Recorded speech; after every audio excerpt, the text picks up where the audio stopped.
ரெண்டு விஷயம் புரிஞ்சுக்கணும். எந்த ஒரு விசிட்லயுமே பர்சனல் இருக்கும், பிளஷர் இருக்கும், பிசினஸ் இருக்கும். யாரா இருந்தாலும், நீங்களா இருந்தாலும் சரி, நானா இருந்தாலும் சரி, எல்லாருக்குமே இது மூணுமே இருக்கு. இவருக்கு சில பர்சனல் அஜெண்டா இருக்கலாம். ஆஃப் த ரெக்கார்ட் நான் பேசும்பொழுது சொல்றேன். Off the record personal agendas இருக்கலாம். அது ஹெல்த் ரிலேட்டடா இருக்கலாம், வெல்த் ரிலேட்டடா இருக்கலாம், என்ன வேணா இருக்கலாம். யார் வேணாலும் ஒரு சொந்தக்காரங்களை பார்க்கறதுக்கு கூட போகலாம். அது வேற விஷயம். பர்சனல் அஜெண்டா ஒன்று. இரண்டாவது, இண்டஸ்ட்ரியல் அஜெண்டா இருக்கணும். அப்ப என்ன முக்கியம் அப்படின்னா, யார் யார பாக்குறாருன்றது முக்கியம். என்னென்ன மாதிரியான சிஇஓஸ பார்க்க போறாரு அவரு, எந்தெந்த இடத்துக்கு போறாரு. சும்மா வந்து அங்க உட்காந்து ஏர்போர்ட்ல இறங்கின உடனே தெலுங்கு வர்றது, டான்ஸ் ஆடுறது, அதுக்கு போறது இல்ல. பட் அதானே நடக்குது. முதல்வர் போனாலோ மோடி போனாலோ அங்க இருக்கக்கூடிய தமிழர்கள் வந்து ஒரு சங்கம் வந்து அங்க ஒரு கலை நிகழ்ச்சி நடத்துவது, அதேதான் கரகாட்டம் அந்த மாதிரி நடக்குது. இதான நடக்குது. இல்லம்மா, துபாயிலயும் கரகாட்டம் இதெல்லாம் நடந்தது. இவர் போன போது இவர் ஒரு கலை நிகழ்ச்சியவே தொடங்கியும் வைத்தாரு துபாயில. சோ அதெல்லாம் நம்ம பாத்துக்கலாம். அதெல்லாம் நாங்க வந்து புறந்தள்ளி நாங்க அதை ரேட் பண்ணும் பொழுது, இதே ரகுநாதனை இவர் திரும்பி வந்த உடனே இன்டர்வியூ நீங்க பண்ணீங்கன்னா, இந்த தராசு மாதிரி இதை வச்சு தண்ட விசிட்னு சொல்லிட முடியும், அல்லது நல்ல விசிட்னு சொல்லிட முடியும். எனக்கு வந்து அவரை சப்போர்ட் இல்ல. ஒரு இண்டஸ்ட்ரியலிஸ்ட் நீங்க ஒரு இண்டஸ்ட்ரியலிஸ்ட். உலக பொருளாதாரம் எப்படி இருக்கு தெரியும். ரஷ்யா உக்ரைன் வார் போயிட்டு இருக்கு, இஸ்ரேல் அந்த நிறைய பிரச்சனைகள் எல்லாம் போயிட்டு இருக்கு. ஆல்ரெடி ஹிஸ்புல்லா வந்து தாக்குதல் நடத்துறாங்க. இந்த பக்கம் பாத்தீங்கன்னா நிறைய பிரச்சனைகள் போயிட்டு இருக்கு. பொருளாதாரம் வந்து உண்மையிலே ஒரு இண்டஸ்ட்ரியலிஸ்டா உங்க மனசாட்சியை தொட்டு நிறைய கம்பெனி பூட்டிட்டு இருக்காங்க. ஐடில சத்தம் இல்லாம 40 வயசுக்கு மேல இருக்கவங்கள வெளியே அனுப்பிச்சிட்டு இருக்காங்க. இது நடந்து கொண்டு இருக்கு. இப்போதைய சூழ்நிலையில முதல்வரால் முதலீடுகளை தற்போது கொண்டு வர முடியும். இது ஒரு அசாதாரணமான ஒரு நிகழ்வு. மக்களுக்கு வேலை வாய்ப்புகளை உடனடியாக ஏற்படுத்தி கொடுக்கக்கூடிய கட்டாயத்துல முதல்வர் இருக்கிறார். வேலையில்லா திண்டாட்டம் பழைய தேர்தலில் மிக அதிக அளவு ஒலித்ததை பார்த்தோம். வரக்கூடிய 2 ஆண்டுகளுக்கு பிறகு வரக்கூடிய தேர்தலில் இது ஒலிக்கும் என்பதிலே ஐயப்பாடு இருக்க முடியாது. அப்போ நம்ம நிகழ்வுகளை நிகழ்த்தி காட்ட வேண்டிய செயல்ல தான் இருக்கிறோம். வெறும் வாயால் படை சுட முடியாது. 80 100ன்னு காமிக்கலாமே தவிர 50 100ன்னு காமிக்க முடியாது.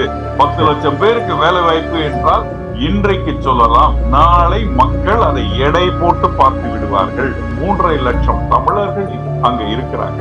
கிட்டத்தட்ட 10% மேல ஃபார்ச்சூன் 500 நிறுவனங்கள்ல இந்தியர்கள் சிஇஓவா இருக்கிறார்கள்.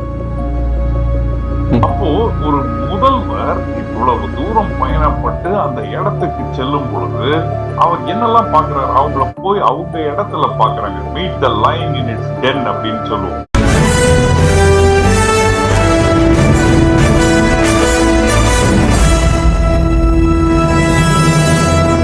டிக்கு மீடியா நேயர்கள் அனைவருக்கும் வணக்கம். இன்னைக்கு நாம சந்திக்க போற விருந்தினர் நமக்கு நன்கு பரிச்சயப்பட்ட விருந்தினர், இந்திய தொழில் முனைவோர் சங்கத்துடைய தேசிய தலைவராக இருக்கக்கூடிய திரு கே.இ. ரகுநாதர் அவர்களை தான் சந்திக்க போறோம். நாம் சந்தித்து பேசுவதற்கு மிக முக்கிய காரணம் என்னன்னா, தமிழக முதல்வர் திரு M.K. ஸ்டாலின் அவர்கள் அமெரிக்காவிற்கு 15 நாட்கள் சுற்றுப்பயணமாக சென்றிருக்கிறார். பல்வேறு முதலீடுகளை தமிழகத்துக்கு ஈர்த்து வர போற பல்வேறு வேலை வாய்ப்புகளை தமிழக மக்களுக்கு ஏற்படுத்த போகிறேன் அப்படின்னு சொல்லிட்டு அவர் கிளம்பி போயிருக்காரு. சோ இந்த நிலையில தான் நம்ம சாரை சந்தித்து பேசுறோம். ஏனென்றால் உலக பொருளாதாரம் ஒரு மந்தமான சூழ்நிலையில இருக்கு அப்படின்னு சொல்றாங்க. சோ இந்த முதலீடுகள் உண்மையிலே ஈர்த்து வர முடியுமா, அதை பத்தி தான் நம்ம சார்ட்ட பேச போறோம். சார் வணக்கம். வணக்கம் ஜோசப். வணக்கம் சார், எப்படி இருக்கீங்க சார்? நல்லா இருக்கேன். நீங்க எப்படி இருக்கீங்க? நல்லா இருக்கேன் சார், நல்லா இருக்கேன் சார். சார், இப்போ முதல்வர் அமெரிக்காவுக்கு கிளம்பி சென்று விட்டார். 15 நாட்கள் வந்து தொழில் முதலீடுகளை ஈர்த்து வருவதற்காக நாங்க செல்றேன் அப்படின்னு இருக்காரு. ஆனால் உண்மையிலேயே நம்ம சோசியல் மீடியால படிக்கக்கூடிய விஷயங்கள் என்னவாக இருக்கு அப்படின்னு பாத்தீங்கன்னா, இன்டெல்ல ஒரு 15,000 பேரை தூக்குறாங்க, ஒவ்வொரு கம்பெனிலுமே ஆள் குறைப்பு பண்றாங்க, இந்த மாதிரி சூழ்நிலைகள் தான் இருக்கு. மேலும் பொருளாதார மந்த நிலையெல்லாம் உலகம் வந்து போயிட்டு இருக்கு. மேலும் நிறைய நாடுகளுக்கு இடையில போர் நடந்து கொண்டிருக்கு. சோ உண்மையிலே இப்பேற்பட்ட சூழ்நிலையில முதலீடுகளை தமிழக முதல்வரால் ஈர்க்க முடியுமா? இதை பத்தி உங்க கருத்து என்ன? எல்லாரும் என்ன நினைச்சுக்கிட்டு இருக்கிறாங்க, ஒரு முதல்வரோ அல்லது ஒரு மாநிலத்தின் தலைவரோ அல்லது இந்தியாவின் தலைவரோ இன்னொரு நாட்டுக்கு போனாங்கன்னா திரும்பி வரச்சே ஒரு சூட்கேஸ் நிறைய முதலீடுகளை எடுத்துட்டு வந்துருவாங்க. அப்படி எடுத்துட்டு வரலைன்னா பயணம் வந்து சிறப்பான பயணம் இல்லை அப்படின்ற மாதிரியான ஒரு மனப்பாங்கினை வளர்த்துக்கிட்டு இருக்கிறாங்க. அவங்க முதல்ல சில விஷயங்களை தெளிவா புரிஞ்சுக்கணும். ஒண்ணு வந்து தொழில்துறையை சார்ந்த நடைமுறைகள் என்ன இருக்கும், இரண்டாவது முதலீடுகள் சார்ந்த நடவடிக்கைகள் என்னவாக இருக்கும், மூன்றாவது நமது மாநிலத்தினுடைய பிரச்சனைகளை தீர்க்கக்கூடிய முயற்சிகள் என்னவாக இருக்கும்ன்றத பார்க்கணும். இன்றைக்கு மாநிலத்தினுடைய ஒரு பிரையாரிட்டியாக பார்க்கப்படுவது வேலையின்மை, வேலை குறைப்பு, வேலை இல்லாத ஒரு சூழ்நிலையை பார்க்கணும். தமிழகத்திலே மிக அதிக அளவு தொழிற்சாலைகள் இயங்கிக் கொண்டிருக்கின்றன. அது சிறு குறு நடுத்தர தொழில்களாக இருக்கலாம், அல்லது பெரிய அளவில் இருக்கக்கூடிய கார்ப்பரேட் நிறுவனங்களாக இருக்கலாம். தமிழகத்திலே படித்த வேலைக்கு தயாராக இருக்கக்கூடிய இளைஞர்களும் இளைஞிகளும் அதிகமாக உள்ளனர். கண்டிப்பா இந்த 3 ஆண்டுகளிலே, அதாவது 3 ஆண்டு நம்ம சொல்றது இந்த ஆட்சிக்காக மட்டும் சொல்லல, கடந்த 2 ஆண்டுகள் கொரோனாவிலிருந்து வெளியே வந்து ஒரு சுதந்திரமான ஒரு காற்றை சுவாசிக்கக்கூடிய நிலையில் இருக்கக்கூடியது, ஒரு மிகப்பெரிய ஒரு அட்டாக்கில் இருந்து, தேசிய பேரிடரிலிருந்து நம்ம மீண்டு வந்து கொண்டிருக்கிற ஒரு காலகட்டம். இந்த காலகட்டத்திலே நமக்கு இப்பொழுது தொழிற்சாலைகள் வருகை, முதலீடுகளின் வருகை மிக அவசிய தேவையாக இருக்கிறது. அப்ப அதை பண்ணணும்னா நம்ம என்ன பண்ணணும்? புதிதான தொழில்கள், அதாவது இந்த 3, 4, 5 ஆண்டுகள்ல தொழில்களினுடைய மாறுதல்களை காண்கிறோம். இப்போ ஒரு ஆட்டோமொபைல் செக்டர்னு எடுத்துக்கிட்டோம்னா, கன்வென்ஷனலா இருக்கக்கூடிய பெட்ரோல் டீசல்ல இருந்து இப்போ நம்ம வெஹிக்கிள்ஸுக்கு போயிட்டோம், இப்போ ட்ரோனுக்கு போயிட்டோம், இப்போ ஜிசிசி என்று சொல்லக்கூடிய குளோபல் நாலேஜ் சென்டர்ஸ் நிறுவிட்டு வராங்க, ரொபாட்டிக்ஸ்ல போயிட்டோம், ஆட்டோமேஷன்ல போயிட்டோம், டிஃபென்ஸ் காரிடார் நம்ம கொண்டு வந்து டிஃபென்ஸ் மேனுஃபேக்சரிங்ல போய்கிட்டு இருக்கிறோம். அப்போ தொழில்கள் மிக அதிக அளவு இ-காமர்ஸோ அல்லது லாஜிஸ்டிக்ஸோ அல்லது டெலிவரபிள்ஸோ அல்லது பினான்சியல் சர்வீசஸோ மாறுதல்களை கண்டுகொண்டே வருகிறது. அப்போ என்ன மாதிரி வளர்ச்சிகள் இருக்கிறதோ அந்த வளர்ச்சி நடைபெற்று கொண்டிருக்கிற தொழில்கள் தமிழகத்திற்கு வந்தால் அதிக ஆண்டுகள் அவை சஸ்டைன் ஆகும். பழைய தொழில்கள் தமிழகத்திற்கு வந்தால் அந்த முதலீடுகள் இன்றைக்கு பேசப்படலாமே தவிர இன்னும் 2, 3 ஆண்டுகளிலே அந்த முதலீடுகள் மாயமாகி. நான் சொல்றது புதிய தொழில்நுட்பங்களை சொல்றேன். இப்போ செமிகண்டக்டர் மேனுஃபேக்சரிங் வரணும், அல்லது ஒரு லெட் ஆசிட் பேட்டரி முதல்ல இருந்தது, பெருசாக இருக்கும், ஆட்டோமொபைல்ல யூஸ் பண்ற பேட்டரியை பார்த்திருப்போம், அதுல இருந்து நியான் பேட்டரிஸுக்கு மாறி இருக்கிறோம். அப்போ நைட்ரஜன் கார்ஸ் வர்றதை பார்க்கிறோம் ஆட்டோமொபைல். அத மாதிரி புதிதான ஒரு டெக்னாலஜியில் வரக்கூடிய தொழில்கள் வந்தால் வளர்ச்சி பெறும் என்பது நம்பிக்கை. அப்போ முதல்வர் என்ன பண்றார் அப்படின்னு பார்க்கும் பொழுது, மார்க்கெட்டிங் தமிழ்நாடு தான் அவர் முதல்ல கையெடுக்கிறார். அப்ப இங்க நம்ம உள்ளூர்ல நம்ம நடத்துறது ஜிம்னு பேரு, குளோபல் இன்வெஸ்டர் மீட். இதுல எவ்வளவு பேர்கிட்ட புரிந்துணர்வு ஒப்பந்தம் போடுறோம், எவ்வளவு உண்மையாக துவக்கப்பட்டிருக்கு அப்படின்றத பார்க்கணும். அப்படின்னாக்க ஜோசப் 8 வழிகாட்டு படிகள் இருக்கும். ஒரு தொழிற்சாலை, இப்ப ஜோசப் இருக்காரு, ஜோசப் அமெரிக்கால இருக்கார், ஜோசப் இந்தியால தொழில் தொடங்கணும் அப்படின்னா முதல்ல இந்தியாவுக்கு வருவதற்கு உங்களுக்கு ஒரு நம்பிக்கை வேணும். கண்டிப்பா அந்த நம்பிக்கையை ஏற்படுத்தக்கூடியது இந்த நாட்டினுடைய பிரதமர். அவருடைய செயல்களிலே நம்ம பார்த்தோம் என்றால் மிக அதிகமாக வளர்ந்து கொண்டிருக்கிற நாடாக இந்தியா பார்க்கப்படுகிறது. ஒரு குளோபல் மார்க்கெட்டிங்ல குளோபல் அளவுல ஒரு இந்தியா பேசப்படுகிறது.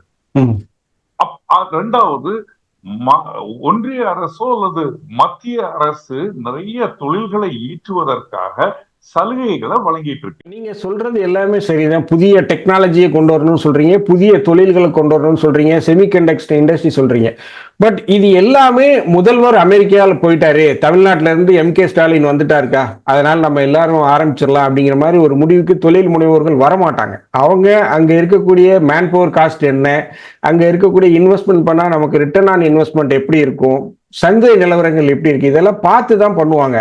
ஆனால் உலக அளவுல ஒரு பொருளாதார மந்த நிலை இருக்கு. இப்ப பாத்தீங்கன்னா பேங்க்ல டெபாசிட்லாம் குறைஞ்சிட்டு வருதுன்னு சொல்லி முன்னணி பொருளாதார நிபுணர் ஆனந்த் சீனிவாசன் சொல்றாரு. சோ இதனால கார் விற்பனை செய்யக்கூடிய டீலர்கள்ட்ட கிட்டத்தட்ட 7 லட்சம் கார்கள் விற்பனை ஆகாம இருக்கு. ஏன்னா வங்கிகள் முந்தியெல்லாம் பாத்தீங்கன்னா யாருக்கு வேணாலும் கார் லோன் கொடுத்துட்டு இருந்தாங்க. இப்ப அவங்க சொல்ற ஒரே கண்டிஷன் மந்த்லி சேலரிடு. அவங்க வந்து ஆர்கனைஸ்டு செக்டார்ல இருக்கணும், அவங்களுக்கு ஒரு சேலரி ஸ்லிப் இருக்கணும், அக்கௌண்ட்ல வந்து பேங்க்ல வந்து சேலரி வந்து கிரெடிட் ஆகணும். இந்த மாதிரி நிறைய கண்டிஷன்களால கார் விற்பனை பாதிக்கப்படுது. இப்ப ஆல்ரெடி இந்த மாதிரி சூழ்நிலை இருக்கும்போது ஒரு மந்த நிலை இருக்கு, நாடுகளுக்கு இடையில போர் இருக்கு. இப்ப முதல்வர் போகும்போது இந்த முதலீடுகளை அவரால் கொண்டு வர முடியுமா? மறுபடியும் அவர் திரும்பி வர 15 நாளைக்குள்ள அவர் வந்து 10,000 கோடி கொண்டு வந்தாரா, 20,000 கோடி கொண்டு வராரான்றது இல்ல. திருப்பி திருப்பி நான் அதுதான் சொல்லிக்கிட்டு இருக்கிறேன். இப்போ இந்த மாதிரியான தொழில்நுட்பங்கள் அதிகமாக மாறிக்கொண்டு வரும் பொழுது அவர்களை நமது மாநிலத்திற்கு ஈர்க்க வேண்டும் என்றால் அவர்களது தேவை என்னன்னு புரிஞ்சுக்கணும். அப்ப குண்டு செட்டில உட்கார்ந்து துருவ ஓட்ட முடியாது. அப்போ தமிழகம் புதிதான ஒரு பாலிசியை கொண்டு வரணும், கைட்லைன்ஸ கொண்டு வரணும், சப்போர்ட்டை கொண்டு வரணும் முதலீடை ஈர்ப்பதற்குனா அப்ப நம்ம அவங்க இடத்துக்கு போய் அவங்க தொழிற்சாலையை பார்க்கணும். அவங்க என்ன பண்ணிட்டு இருக்கிறாங்க, எப்படி பண்ணிட்டு இருக்கிறாங்க, எந்த விதத்தினால அவங்க இங்க வந்தால் அவங்களுக்கு நன்மை இருக்கும், அவங்களுடைய எதிர்பார்ப்புகள் என்ன அப்படின்றத பேசினா தானே, ஒரு விசிட் அடிச்சா தானே தெரியும். அதிகாரிகள் மத்தியில போயிட்டு வந்திருப்பாங்க. அப்ப ஏற்கனவே இங்க வரக்கூடிய போர்னு சொன்னோம் இல்லையா, குளோபல் எக்கானமி ரொம்ப மோசமாக இருக்குன்னு நம்ம சொல்றோம் இல்லையா. அப்ப அந்த மாதிரி நேரத்துலதான் தொழில் முனைவோர்கள் எக்ஸ்பான்ஷனை வச்சுப்போம். 3.5 லட்சம் தமிழர்கள் அங்க இருக்கிறாங்க. கிட்டத்தட்ட 10% மேல ஃபார்ச்சூன் 500 நிறுவனங்கள்ல இந்தியர்கள் சிஇஓவா இருக்கிறார்கள். அப்போ ஒரு முதல்வர் இவ்வளவு தூரம் பயணப்பட்டு அந்த இடத்துக்கு செல்லும் பொழுது அவர் என்னெல்லாம் பாக்குறாரு, அவங்கள போய் அவங்க இடத்துல பாக்குறாங்க. Meet the line in it's ten அப்படின்னு சொல்லுவோம். அது வந்து ஒரு கம்ஃபர்ட் ஃபீலிங்க கொடுக்கும், ஒரு ஃபீல் குட் அப்படின்ற ஒரு ஃபீலிங்க கொடுக்கும், புரிதல் அதிகமாகும், மக்களுக்கு ஒரு நம்பிக்கை தமிழகத்திற்கு போகலாம், இதுதான் முதல்வர், இவரை நம்ம ரீச் பண்ண முடியும், ஃபெசிலிட்டேட் பண்ண முடியும், நெட்வொர்க்கிங் பண்ண முடியும், நமது தேவைகளை கேட்டு பெறலாம் என்ற ஒரு நம்பிக்கை வரும். இது அவர் பண்ணக்கூடியது. கீழே இருக்கிற அதிகாரிகளோ அமைச்சரோ என்ன பண்ணுவாங்க, அவங்க கிட்ட ஒரு 1-on-1 மீட்டிங் வச்சுக்குவாங்க.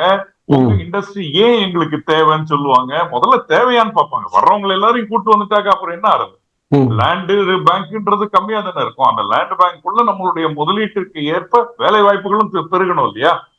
இப்ப நம்ம கிட்டத்துல பார்த்தோம், 37,000 கோடி முதலீடு, 1,700 பேருக்கு வேலை வாய்ப்பு. அதே மாதிரி 2,700 கோடி முதலீடு, 2,500 பேருக்கு வேலை வாய்ப்பு. அப்ப எவ்வளவு டெஸ்பாரிட்டி இருக்கு. அப்போ நம்ம வேலை வாய்ப்புன்னு வரும் பொழுது formal labour, informal labour, formal லேபர்லயும் இன்ஃபார்மல் லேபர்லயும் கீழ்ப்பக்கம் போனோம்னாக்க படித்த இளைஞர்கள், மிக படித்த இளைஞர்கள், அல்லது ஃப்ரெஷர்ஸ், அல்லது semi skilled people, unskilled people, எல்லா பகுதியும் வரும். அப்போ வேலை வாய்ப்பு அனைவருக்குமே இது ஒரு பிரமிட் மாதிரி. கீழே வந்து படிக்காதவர்கள் நிலைமை ஜாஸ்தியா இருக்கும், மேல மேல மேல வர வர படித்தவர்கள் எக்ஸ்பீரியன்ஸ் பீப்புளுடைய நிலைமை இருக்கும். பட் ஆனா இதற்கு முன்பும் வந்து தமிழக அரசு வந்து உலக முதலீட்டாளர் மாநாடு சென்னை நந்தம்பாக்கத்தில் நடத்தாங்க. முதல்வர் இதற்கு முன்பு அமெரிக்கா சென்றார், சிங்கப்பூர்லாம் சென்றார். ஸோ அதெல்லாம் பார்க்கும்போது உங்களுக்கு என்ன தோணுது, அவர் அப்போதெல்லாம் போயிட்டு வரும்போது உண்மையிலேயே முதலீடுகள் கொண்டு வரப்பட்டனவா, அந்த முதலீடுகள்லாம் வந்து ப்ராஜெக்ட்லாம் ஸ்டார்ட் ஆயிடுச்சா? ஸோ இதை பத்தி உங்க பார்வை என்ன? முதல்ல வந்து ஒரு செடி வளர மாதிரி தான் இதெல்லாம், விதை போட வேண்டும் சார். 5 வருஷமா 5 வருஷம் ஆகுது சார். கிட்டத்தட்ட பாத்தீங்கன்னா 3.5 வருடம் 4வது வருடம் தொடங்க கூட போகுது. இன்னும் 1 வருடங்கள் தான், அடுத்தடுத்து எலெக்ஷன் ஸ்டார்ட் ஆயிரும். முதல்ல அவர் போனது துபாயினுடைய விசிட். துபாயினுடைய விசிட் அவர் செல்லும் பொழுது அப்பதான் வந்து இந்த கவர்மெண்ட் ஃபார்ம் ஆயிருந்த நேரம், ஒரு 6 மாத காலத்துல சென்றது. அப்போதான் வந்து இந்தியா பெவிலியன் துபாயில நடந்து கொண்டிருந்த நேரம். அனைத்து மாநிலங்கள்ல இருந்தும் அங்க வந்திருந்தாங்க. அப்ப தமிழகத்திலிருந்து, தமிழக மாநிலத்தினுடைய பெவிலியன் அங்க இருந்ததுனால அவருடைய விசிட் அங்க மெயினா இருந்தது. தன்னுடைய பிரசன்ஸ உணர்த்தணும்ன்றதுக்காக இருந்தது. 2வது போனது ஸ்பெயினோ ஜப்பானோ. இப்ப ஜப்பானை எடுத்துக்கிட்டீங்கன்னா நம்ம சென்னையில வரக்கூடிய மெட்ரோ திட்டத்தினுடைய பண உதவி எங்க இருந்து வருது, ஜப்பான்ல இருந்து தானே வருது. அதே மாதிரி ஜப்பானில இருந்து வரக்கூடிய முதலீடுகளையும் அதிகமாக நம்ம பார்த்துக்கிட்டு தானே இருக்கிறோம். நம்பிக்கைகள் பிறப்பதற்கு உண்டான வழிமுறைகள் அப்படின்னு சொல்ல. 2வது, நீங்க கேட்கிற கேள்வி புரியுது சார். 700 MOU போட்டோம்னு சொல்றாங்களே, இவ்வளவு 10 லட்சம் பேருக்கு வேலை வாய்ப்புகளை உருவாக்கிட்டோம் அப்படின்னு சொல்றாங்களே, எங்க சார் எவ்வளவு பேர் சார் அப்படி வந்திருக்கு, ஏன் சார் இத பற்றிய ஒரு தகவலே இல்ல, எந்தெந்த மாநிலத்துல வருது சார் அப்படின்லாம் கேட்டீங்கன்னாக்க ஒரே பதில் அதற்கு காலம்தான் பதில் சொல்ல முடியும். சில தொழிற்சாலைகள் 6 மாதத்துல வந்துடலாம். இப்போ ஒரு காலனி அமையக்கூடிய கிராக்ஸ் அப்படின்ற ஒரு ஃபுட்வேர் இண்டஸ்ட்ரி கிட்டத்தட்ட 800 கோடி ரூபாய் முதலீட்டுல நம்ம பக்கத்துல பெரம்பலூர்ல 8 மாதங்கள்ல ப்ரொடக்ஷன் ஆரம்பிச்சாங்க. சில இண்டஸ்ட்ரீஸ் உடனடியாக ஆரம்பிக்கக்கூடிய இண்டஸ்ட்ரியாக இருக்கும். சில இண்டஸ்ட்ரீஸ் 2 வருடம் 3 வருடம் தருணம் பிடிக்கக்கூடியதாக இருக்கணும். அப்போ அவர்களுடைய பிரச்சனைகளும் இருக்கும். சில பேர் முதலே கையெழுத்து போட்டிருப்பாங்க, இங்க வரணும்னு ஆசை இருந்திருக்கலாம், நம்ம கொடுத்த பேக்கேஜும் பிடிச்சிருக்கலாம், லேண்டும் பார்த்திருக்கலாம், பைனான்சியல் க்ளோசர் பண்ணக்கூடிய தருணத்துல அந்த வார் வந்திருக்கலாம், அவங்களுடைய எக்கானமி விழுந்திருக்கலாம், அவங்களால ஃபண்டிங் ரைஸ் பண்ண முடியாம இருந்திருக்கலாம், அவங்களுடைய ப்ரொஜெக்ஷன் மாறி இருக்கலாம், சில கால தாமதங்கள் ஏற்படுவதற்கு வாய்ப்பு. சரி, இப்போ 630 கோடி MOM, 630 MOU, கிட்டத்தட்ட 8 லட்சம் கோடிக்கு நம்ம புரிந்துணர்வு ஒப்பந்தங்கள் போட்டது ஜனவரியில. இதுவரை அவர் சொல்லியிருந்த தகவல் பிரகாரம் கிட்டத்தட்ட ஒரு 20 தொழிற்சாலைகள் ஆரம்பித்து விட்டதாக சொல்கிறோம். இத ஒரு பாசிட்டிவான அவுட்லுக்ல நான் எடுத்துக்கணும்னு ஆசைப்படுறேன். அதாவது நம்ம நாட்டை பற்றி ஒரு இண்டஸ்ட்ரியலிஸ்டா நீங்க பேசுறது கரெக்ட், அதை நான் அக்செப்ட் பண்ணிக்கிறேன். பட் ஒரு சாதாரண குடிமகனாக, ஒரு தனி மனிதன், ஒரு பாமரன், அவன் என்ன நினைப்பான்னா, என் பையனை நான் இவ்வளவு தூரம் BE செலவு பண்ணி படிச்சு வச்சிருக்கேன், இல்ல ஒரு ஆர்ட்ஸ் காலேஜ்ல நான் இவ்வளவு செலவு பண்ணி அவனுக்கு இன்னும் வேலை கிடைக்கலையே அப்படிங்கிற ஒரு ஏக்கம் தான் சாதாரண மக்கள் மத்தியில் இருக்கும். ஸோ என்னுடைய கேள்வி என்னன்னா, இந்த 3 வருட காலம் கிட்டத்தட்ட 4 ஆண்டுகள் ஆக போகுது. இந்த 4 ஆண்டு காலத்துல திமுக உண்மையிலேயே முதல்வர் தலைமையில் இருக்கக்கூடிய ஸ்டாலின் தலைமையில ஆட்சி உண்மையிலேயே வேலை வாய்ப்புகளை அதிகரிச்சிருக்கா, தொழில்துறையில முதலீடுகள் அதிகரிச்சிருக்கா, அதை பத்தி உங்க பார்வை என்ன? நான் 3 விதமா பிரிச்சுக்கிறேன். ஒண்ணு புதிதாக வரக்கூடிய முதலீடுகள், இரண்டாவது புத்தொழில்கள், மூன்றாவது ஏற்கனவே நடைபெற்று கொண்டிருக்கிற சிறு குறு நடுத்தர தொழில்கள். இந்த 3 பகுதியாக நம்ம பிரிச்சுக்கிட்டோம்னா, முதலீடுகளை ஏற்பதில் மிக அதிக அளவு நம்ம கவனத்தை செலுத்தி இருக்கோம் என்பது உண்மை. இதுவரை நம்ம நேரடியாக சென்றதாகட்டும் அல்லது இங்க நடத்திய ஜிம் ஆகட்டும், தனிப்பட்ட முறையில இதற்கு முன்பு இருந்த திரு கிருஷ்ணன் IAS அதிகாரியோ அல்லது இப்பொழுது இருக்கக்கூடிய அருண்ராய் IAS அதிகாரிகளோ, அமைச்சரை பொறுத்தவரை தங்கம் தென்னரசு அவர்களோ அல்லது இப்ப இருக்கக்கூடிய ராஜாவோ அதிக உழைப்பை போட்டிருக்கிறார்கள், அதிகமான முயற்சிகளை எடுத்திருக்கிறார்கள். என்ன செய்தால் முதலீடுகள் வரும் என்று நினைக்கப்படுகிறதோ 13 நியூ கைட்லைன் பாலிசியை அனௌன்ஸ் பண்ணியிருக்காங்க இந்த 3 ஆண்டுகள். அது ரொம்ப முக்கியம். பாலிசி டாக்குமெண்ட்ன்றது முதல் ஸ்டெப். ஓரளவுக்கு புரிந்துணர்வு ஒப்பந்தங்களை போட்டிருக்கிறாங்க. கன்வர்ஷன் ரேட் ஒரு 60% எய்ம் பண்ணிக்கிட்டு இருக்கிறாங்க. என்னுடைய கேள்வி வெரி சிம்பிள். எக்ஸல் ஷீட்ல என்ன வேணாலும் காட்டலாம், பட் பிராக்டிகாலிட்டின்னு ஒண்ணு இருக்கு. நம்ம எக்ஸல்ல இந்த மாசம் 500 கார் வித்துவேன் அப்படின்னு காட்டுறோம்னா உண்மையில 500 கார் விற்க முடியும். அதான் கேள்வி. என்ன வித பாலிசி போடலாம், என்ன கலர்ஃபுல்லா எதுனாலுமே நம்ம பிடி காட்டலாம். பட் உண்மையிலேயே என்னுடைய கேள்வி என்னன்னா, தமிழகத்துல வேலை வாய்ப்பு அதிகரிச்சிருக்கா? ஏன்னா பெரிய பெரிய கார்பரேட் நிறுவனங்களே தடுமாறிக்கிட்டு இருக்காங்க. 1000 பேர் 5000 பேர் கும்பலா அனுப்பிச்சிட்டு இருக்காங்க. அப்படி இருக்க சூழ்நிலையில் தமிழகத்தில் கடந்த 4 வருடங்கள்ல 3 to 4 வருடங்கள்ல உண்மையிலேயே வேலை வாய்ப்பு அதிகரிச்சிருக்கா, இல்ல வேலை வாய்ப்பு குறைஞ்சிருக்கா, புதிய தொழில்கள் வந்திருக்கா? இது எனக்கு உங்களுடைய ஸ்ட்ரெயிட்டான ஆன்சர் தேவைப்படுது. அதாவது நீங்க கேட்கிற கேள்வி எப்படி இருக்குன்னா, ஜோசப், பிரெக்னன்ட் ஆனாக்கா அடுத்த நாளே குழந்தை பிரெக்னன்ட் ஆனா 10 மாசம் கழிச்சு இல்ல சார், சில கால நேரங்கள் தேவைப்படும். எந்த ஒரு இதுக்குமே கால நேரங்களை கொடுக்க வேண்டும். பொதுவான ஒரு பதில் உங்களுக்கு வேண்டும் என்றால், இந்த கடந்த 3 ஆண்டுகளிலே வேலை வாய்ப்பு தமிழகத்திலே அதிகமாயிருக்கா அப்படின்னு கேட்டீங்கன்னா நிச்சயமாக அதிகமாயிருக்கு. ஆனால் வேலை வாய்ப்புகள் அதிகமாயிருக்கு. இன்றைக்கும் தொழில் முனைவோர்களை கேட்டீங்கன்னா உங்க கம்பெனில வேகன்சி இருக்கான்னு கேட்டா நிச்சயமாக வேகன்சி இருக்கு. ஆனால் திறமையானவர்கள் உங்களுக்கு வேலைக்கு வராங்களான்னு கேட்டீங்கன்னா அந்த திறமை இல்லை என்பது நிதர்சனமான உண்மை. அதாவது 2 விஷயமா நீங்க பார்க்கணும். அன்எம்ப்ளாய்மெண்ட் அப்படின்றது ஒண்ணு, அன்எம்ப்ளாயபிலிட்டி அப்படின்றது ஒண்ணு. அன்எம்ப்ளாயபிலிட்டி அப்படின்னா எனக்கு ஆள் வேணும் ஆனா சரியான ஆள் கிடைக்கல அப்படின்றது அன்எம்ப்ளாயபிலிட்டி. அப்ப அப்போ அந்த சரியான ஆள் கிடைக்கலன்றவன் வேலை இல்லாம தானே இருப்பான். சரி, புரியுறதா நான் சொல்றது? இது ரெண்டுத்துக்கும் வித்தியாசம் இருக்கு. அப்போ சரி. அந்த திறமை உள்ளவர்களை உருவாக்குவது, சரி, நீங்க அவர்களை ஆளு இல்லைன்னு சொல்றீங்க. இப்போ ஃபாக்ஸ்கான் கிருஷ்ணகிரியில மிகப்பெரிய ஃபேக்டரியை தொடங்கியிருக்காங்க. அதுல மெஜாரிட்டியான ஆள் வந்து பாத்தீங்கன்னா வட மாநிலத்தவர்களை தான் உள்ள கொண்டு வர்றாங்க. அந்த வட மாநிலத்தவர்களுக்கு தான் உள்ள கொண்டு வர்றாங்க. அது பாத்தீங்கன்னா அங்க ஒன்றும் பெரிய அளவு அசம்பிளில லேடிஸ் தான் இருக்கிறாங்க. அது தமிழகத்துல எவ்வளவு பெண்கள் இருக்காங்க, எவ்வளவு ஆண்கள் இருக்காங்க, அவர்களை உபயோகிக்கலாமே. சோ வட மாநில நீங்க வட மாநிலத்தவர்கள் கொண்டு அதுக்கு உங்களுடைய பதில் என்ன? தம்பி, நீங்க கேட்கிற கேள்வி இதை பார்ப்பவர்கள் புரிந்து கொள்வதற்காக கேட்கப்படுகிற கேள்விகள். கண்டிப்பா. நான் என்ன சொல்ல வரேன்னா, இப்ப ஃபாக்ஸ்கான் மாதிரியான அல்லது பெகட்ரான் மாதிரியான அல்லது டாடா எலக்ட்ரானிக்ஸ் மாதிரியான ஒரு தொழில் நிறுவனங்கள் கிட்டத்தட்ட 40,000 பேர் 50,000 பேரை வேலைக்கு எடுக்கும் பொழுது அவர்களது வேலை semi skilled or unskilled labour தான் இருக்கும். ஒரு காம்பனண்டா மவுண்ட் பண்றது, அப்படியே ஒரு இடத்துல ஒரு ப்ரொடக்ஷன் ஓரியன்ட். தமிழகத்தை பொறுத்தவரை அந்த அன்ஸ்கில்டு லேபரும் செமி ஸ்கில்டு லேபரும் ஆண்களிலே மிக குறைவாகத்தான் காணப்படுகிறதுனால தான் வெளி மாநிலத்திலிருந்து வேலைக்கு இங்க வர்றதை பார்க்கிறோம். ஒண்ணு, அன்ஸ்கில் லேபருமே தமிழ்நாட்டுல இல்லைன்னு சொல்றீங்களா? அன்ஸ்கில் லேபருமே தமிழ்நாட்டுல இல்லைன்னு சொல்றீங்களா? குறைவுன்னு சொல்றோம். மொத்த பாப்புலேஷன் ஆஃப் எம்ப்ளாய்மெண்ட் ஆப்பர்ச்சுனிட்டியில அன்ஸ்கில்டு லேபர்ஸ்ன்றது தமிழகத்திலே குறைவு. ஆண்டு ஒன்றிற்கு கிட்டத்தட்ட 6 லட்சம் தமிழர்கள் மட்டுமே தமிழகத்திலே கிராஜுவேட் ஆக வருகிறார்கள். அவர்களுக்கு அன்ஸ்கில்டு லேபரை கொடுக்க முடியாது, கொடுத்தாலும் ஏற்றுக்கொள்ள மாட்டார்கள். அப்போ என்ன பாக்குறாங்க, இந்த அன்ஸ்கில்டு லேபருக்கு வீட்டிலே இருந்த பெண்கள் அவர்களை அழைத்து ஒரு வேலை வாய்ப்புகளை ஏற்படுத்தி கொடுக்கலாமான்னு பாக்குறாங்க. அதனால்தான் தமிழகத்திலே இந்திய அளவிலே 46% தமிழகத்தில் தான் பெண்களின் வேலை வாய்ப்பு அதிகமாக காணப்படும்.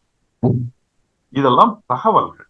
இப்போ இவங்க திடீர்னு ஒரு 1.5 லட்சம் பேர் 2 லட்சம் பேர் வரணும் அப்படின்ற பொழுது பெண்களுக்கு ஒரு இடம் பெயர்ந்து வேலை செய்வது கடினம். ஏன்னா அவங்களுக்கு ஒரு ஃபேமிலி கமிட்மெண்ட்ஸ் இருக்கும், குழந்தைகள் கமிட்மெண்ட்ஸ் இருக்கும், ஒரு கன்வென்ஷனலாக வீட்டுல இருந்து பழக்கப்பட்டவர்களாக இருப்பார்கள். புதிதாக ஒரு வேலைக்கு வருவது ஒரு யங்கர் ஜெனரேஷன், அடுத்த ஜெனரேஷனை தான் வரப்போம். அப்ப அதுல படித்தவர்களும் இருப்பாங்க. இப்ப செமிஸ்கில்டு லேபரை படித்தவர்களே பண்ணுவாங்க. இன்ஜினியரிங் படித்தவர்களே செமிஸ்கில்டு லேபர் கூட வரக்கூடிய வாய்ப்புகள் இருக்கும். அவர்களுக்கு தேவையானது ஒரு நம்பிக்கையான இடம், தங்குவதற்கு சேஃபான ஒரு கம்பெனி, மாதா மாதம் தேவைப்படுகிற அளவுகோலில் சம்பளம், இதெல்லாம் கிடைப்பதனால தான் இவர்களால முடியுது. ஆனா இதையும் தாண்டி ரெக்யர்மெண்ட் இருக்கும் பொழுது they need to get the people from wherever they are available அப்படின்றது தான் உண்மை.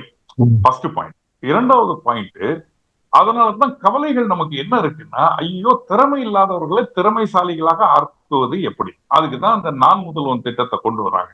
இப்ப மறுபடியும் நான் முதல்வன் திட்டத்துல பழைய டெக்னாலஜியே நம்ம அவங்களுக்கு ட்ரைனிங் கொடுத்து புது டெக்னாலஜிக்கு அவங்க மறுபடியும் ஏற்றவர்களாக இல்லைன்னா, அப்போ இந்த மாதிரியான ட்ரிப்புகள்ல நாடு உலகம் எப்படி போயிட்டு இருக்கு, உலகம் எந்த திசையில போய்கிட்டு இருக்கு, என்னென்ன டெக்னாலஜிக்கு நம்ம ஒரு ட்ரைனிங்கை கொடுத்தா வேலை வாய்ப்புகளை ஏற்படுத்தி கொடுக்க முடியும் நமது மாநில மக்களுக்கு. இங்க படிச்சுட்டு வெளிமாநிலத்துல கூட வேலை செய்யறோம், எங்க வேணாலும் வேலை செய்யட்டும், ஆனால் அவர்கள் வேலையிலே இருக்கட்டும், அதுதானே முக்கியம்.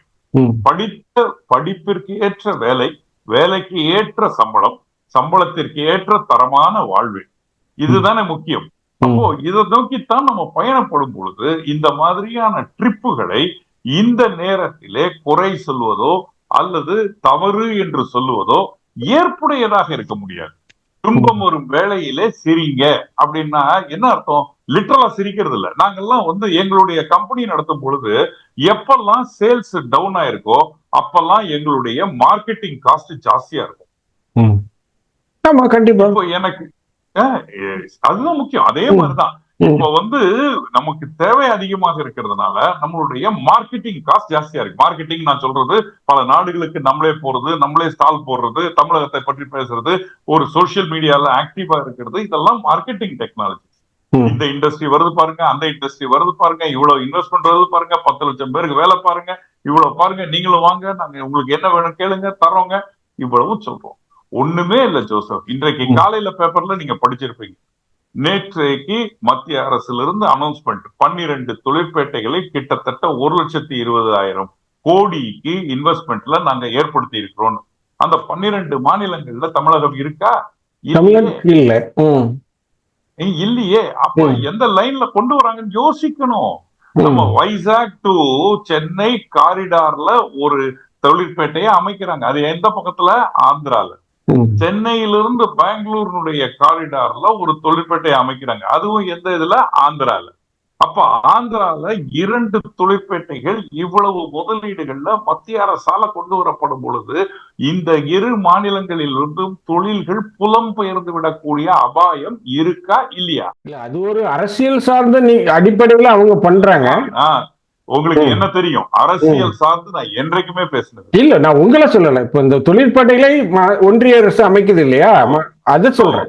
அவங்க எடுத்த ரீசன், அவங்க எடுத்த லாஜிஸ்டிக்ஸ், அவங்க கொண்டு வரும் முயற்சிகள் நமக்கு பாதகமான சூழ்நிலையை ஏற்படுத்துதா ஏற்படுத்தல. அப்ப நம்ம அதை ப்ரொடெக்ட் பண்ணிக்கணும்ல. அப்ப நம்ம அதுல இருந்து நம்ம ஒரு பாடி கார்டு மாதிரி இருக்கணும்ல. இதையும் மீறி தானே நம்ம முதலீடுகளை ஈற்றுக்கொண்டு வர வேண்டியிருக்கு. நிதி ஆதாரத்தை பெருக்க வேண்டிய ஒரு சூழ்நிலை இருக்கு. ஒண்ணு, எங்க இருந்து முதலீடு வருது அப்படின்னு நம்ம பாக்குறோம். அமெரிக்காவில ஏன் பொறுப்பா நம்ம போக வேண்டியிருக்குன்னா, அங்க தமிழர்கள் ஜாஸ்தி, நம்மளுடைய டயப்பரா அங்க நல்ல கால் ஊன்றி இருக்கு. தமிழர்கள் பெரிய இடங்கள்ல இருக்கக்கூடியதை பார்க்கிறோம். சரி, அங்க போய் ஒரு நூல் விட்டு பார்க்கலாம். அங்க போய் நம்மளுடைய செயல்களை செயல்படுத்தி கொடுத்துட்டு வரலாம். ஜப்பானை பார்க்கிறோம், வளர்ந்த நாடு, ஒரு ஃபாஸ்டஸ்ட் க்ரோயிங் எக்கானமியா இருக்கிற நாடு. இன்னும் சில ஆண்டுகளிலே நம்ம அதை தாண்டி விடக்கூடிய அளவுல இருக்கக்கூடியது. அப்போ ஜாப்பனீஸ் நிறைய மைக்ரேட் ஆறாங்க மீதி கண்ட்ரீஸுக்கு. அத அவங்களுக்காக நம்ம இங்கே கொரியன்ஸ் எப்படி தமிழ்நாடுக்கு வந்தாங்களோ, அடுத்ததாக ஜப்பனீஸை இங்க கொண்டு வர்றதற்கு உண்டான முயற்சிகள்ல நம்ம இறங்குறோம். இதெல்லாம் 10 ஆண்டு காலத்துல தெரியும் அதனுடைய பலன்கள். ஒரு ஜாப்பனீஸ்னுடைய ஒரு டவுன்ஷிப்பே வந்ததுன்னா தான் அதனுடைய மாற்றங்கள் புரியும். 1-2 கம்பெனில வர்றதுல புரியறது இல்ல. இப்ப கொரியாவுடைய ரெஸ்டாரண்ட்ல இருந்து, கொரியாவுடைய ஷாப்பிங் காம்ப்ளெக்ஸ்ல இருந்து ஸ்ரீபெரும்புதூர்ல பாக்குறோமா பாக்கலையா? பாக்குறோம் தானே. அப்போ கொரியன் ஸ்கூலே வந்தாச்சு இப்ப இங்க படிக்கிறதுக்கு அவங்க. சோ இதெல்லாம் நடக்கும். துபாய் ரொம்ப familiar place. Dubai doesn't have any money power or manufacturing capabilities much. It is only financial capital தான், ரூட்டிங் ஏரியா தான். சிங்கப்பூர் எடுத்துக்கிட்டீங்கன்னா, it's not a big manufacturing country. It is only a financial capital for many people to have a headquarters. So இதெல்லாம் பொறுப்பு கிடையாது. நமக்கு பொறுப்பு ஸ்பெயினுக்கு போனது okay. I don't see much of a benefit out of Spain excepting few investments which we have discussed and come back. But இது எல்லாமே நம்ம ஒரு சில நடைமுறைகள்ல கொண்டு போயிட்டு இருக்கிறோம். அமெரிக்கா போறது சரியான நேரம். ஏன்னா அவங்களுடைய எக்கானமி கீழே உளுந்துகிட்டே இருக்கு. அங்க இருக்கிற இண்டஸ்ட்ரீஸ் எங்கேயாவது வேற எங்கேயாவது கால் உண்ணலாமான்னு பாத்துக்கிட்டு இருக்கிறாங்க. அங்க இருக்கிற இண்டஸ்ட்ரீஸ் வேற எந்த இடத்துக்கு போனாக்கா நம்ம சேஃப்டியா பிசினஸ் பண்ண முடியும்னு பாத்துட்டு இருக்கிறாங்க. அப்போ அதனால தானே உங்களுக்கு வாய்ப்புகள் குறைஞ்சிட்டு வருது. நிறைவா என்னுடைய கேள்வி என்னன்னா, இப்ப அமெரிக்கால முதல்வர் போயிருக்காரு, அங்க மிகப்பெரிய ஒரு ஆட்சி மாற்றம் வரும் அப்படிங்கிற மாதிரி சொல்லிட்டு இருக்காங்க. ஒரு நாள் கமலா ஹாரிஸ் முன்னணி வைத்தால் மறுநாள் ட்ரம்ப் முன்னிலை வைக்கிறார். இப்படி மாறி மாறி வரக்கூடிய ஒரு சூழ்நிலையில தான் இருக்கு.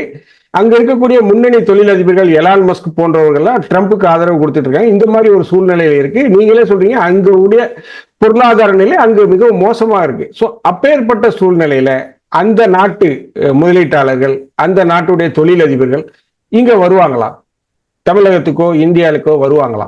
அவ்வளவு சுலபமாக வரமாட்டார்கள். அதுக்காக தான் இவ்வளவு எஃபர்ட் தேவைப்படுது. அப்ப இந்த எல்லாருமே நம்ம வீட்டு வாசல்ல கியூல நின்னுட்டாங்கன்னு நம்ம போக வேண்டிய அவசியம் இல்ல ஜோசப். இல்ல சார், நான் நீங்க சொல்றது ஒரு தொழில் முனைவோரா, ஒரு இண்டஸ்ட்ரியலிஸ்டா நீங்க சொல்றது I am accepting that. But ஒரு காமன் மேன் பெர்ஸ்பெக்டிவ்ல முதல்வர் போயிருக்காரு, அதைத்தானே எல்லாரும் எதிர்பார்ப்போம். எந்த கம்பெனி வரப்போகுது அப்படிங்கிற ஒரு அந்த மாதிரி ஒரு எதிர்பார்ப்பு இருக்கும் இல்லையா? அதை சொல்றேன். அதுக்காக தான் கேள்வி. நான் சில வார்த்தைகளை உங்களுக்கு நம்ம பேச்சும் போது சொல்லிடுறேன். எப்பெல்லாம் எனக்கு பிசினஸ் டல்லா இருக்கோ அப்பெல்லாம் என்னுடைய மார்க்கெட்டிங் காஸ்ட் ஜாஸ்தியா இருக்கும். எனக்கு தெரிந்த பல சிஇஓக்களும் எம்டிக்களும் பிசினஸ் பயங்கர குரோத்ல இருக்கிறச்சு ஆபீஸ விட்டே வெளில வர மாட்டாங்க. கம்மியா இருக்கிறச்சு ஆபீஸுக்கே போக வேண்டிய நிலைமை இருக்காது, மார்க்கெட்ல தான் இருக்கணும். கண்டிப்பா. மார்க்கெட் தான் சுத்தி சுத்தி வரணும். வேற எங்க என்ன நடக்குது, என்ன ப்ராடக்ட் நம்ம டைவர்சிஃபை பண்ணலாம், வேற எங்கேயாவது எக்ஸ்பான்ஷன் பண்ணலாமா, டீலர் அப்பாயிண்ட் பண்ணலாமா, டிஸ்ட்ரிபியூட்டர் அப்பாயிண்ட் பண்ணலாமா, இந்த ஃபண்டிங் ரைஸ் பண்ணலாமா, இந்த இதுல போலாமா, மைண்ட் மொத்தம் எக்ஸ்டர்னலா தான் இருக்கு. அத மாதிரியான ஒரு தருணம் மக்கள் புரிந்து கொள்ள வேண்டும். இது ஒரு அசாதாரணமான ஒரு நிகழ்வு. மக்களுக்கு வேலை வாய்ப்புகளை உடனடியாக ஏற்படுத்தி கொடுக்கக்கூடிய கட்டாயத்துல முதல்வர் இருக்கிறார். வேலையில்லா திண்டாட்டம் பழைய தேர்தல்ல மிக அதிக அளவு ஒலித்ததை பார்த்தோம். வரக்கூடிய 2 ஆண்டுகளுக்கு பிறகு வரக்கூடிய தேர்தல்ல இது ஒலிக்கும் என்பதிலே ஐயப்பாடு இருக்க முடியாது. அப்போ நம்ம நிகழ்வுகளை நிகழ்த்தி காட்ட வேண்டிய செயல்ல தான் இருக்கிறோம். வெறும் வாயால் வடை சுட முடியாது. சரி, நம்ம 80 100ன்னு காமிக்கலாமே தவிர 50 100ன்னு காமிக்க முடியாது. 10 லட்சம் பேருக்கு வேலை வாய்ப்பு என்றால் இன்றைக்கு சொல்லலாம், நாளை மக்கள் அதை எடை போட்டு பார்த்து விடுவார்கள். அப்போ சில நேரங்கள்ல நம்ம சாதிக்க வேண்டிய கட்டாயத்துல இருக்கிறோம். அப்போ இந்த நிகழ்வுகளை இது ஒரு ப்ராசஸ். இந்த ப்ராசஸ் நம்ம ரேட்டிங் பண்ணக்கூடாது, ரிசல்ட்டை தான் ரேட் பண்ணணும். சரி, அப்போ 1 ஆண்டு கழித்து எவ்வளவு இண்டஸ்ட்ரி வந்திருக்கு, 2 ஆண்டுகளில எவ்வளவு வேலை வாய்ப்புகளை உருவாக்கி இருக்கிறார் இந்த முதலமைச்சர். இந்த அரசு அதை செய்திருந்தால், அவர்களது முயற்சிகள் நன்றாக இருந்திருந்தால் டிக் மார்க் இருக்கும். அப்படி இல்லை என்றால் கிரிட்டிசிசம் இருக்கும். வரக்கூடியவர்கள் வைக்கக்கூடிய வாதங்களை கேட்க வேண்டும், அவர்கள் எப்படி முன்னெடுப்பார்கள் என்று பார்க்க வேண்டும். இதுதான் race, competitive race. Feel good visit தான் இது. இது உங்களை பொறுத்த வரைக்கும் முதல்வருடைய ஒரு ஃபீல்டு விசிட்டாக நாங்க எடுத்துக்கிறோம் சார்.